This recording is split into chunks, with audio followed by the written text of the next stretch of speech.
سعودی عرب میں traffic police کا کہنا ہے کہ گاڑی کی ساخت تبدیل کرنے سے پہلے تحریری طور پر اجازت لینا ضروری ہے۔ گاڑی میں تبدیلی تحریری طور پر اجازت کے بغیر جرم ہے جس پر جرمانہ عائد کیا جا سکتا ہے۔ ٹریفک پولیس سے ایک شخص نے استفسار کیا کہ کیا گاڑی کی ہیڈ لائٹس کو تبدیل کر کے ان کی جگہ LED لائٹس لگانے کے لیے اجازت نامے کا حصول ضروری ہے یا بغیر اس کے لائٹس تبدیل کی جا سکتی ہیں۔ ٹریفک پولیس کا کہنا تھا کہ گاڑی کی باڈی، انجن یا رنگ میں تبدیلی کرنے کے لیے ٹریفک پولیس کے متعلقہ شعبے سے باقاعدہ اجازت نامہ حاصل کرنا ضروری ہے۔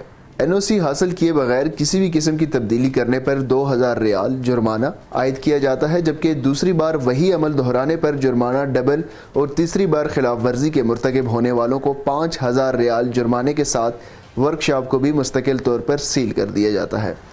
واضح رہے، سعودی عرب میں ٹریفک قوانین کے تحت گاڑی کا حادثہ ہونے پر اس کی رپورٹ پولیس کے متعلقہ ادارے میں کی جاتی ہے، جہاں سے گاڑی کی اصلاح اور مرمت کرنے کے لیے باقاعدہ اجازت نامہ حاصل کرنا ضروری ہوتا ہے۔ اس خبر کی تفصیل اور مزید خبروں کے لیے آپ وزٹ کر سکتے ہیں ہماری ویب سائٹ urdunews.com۔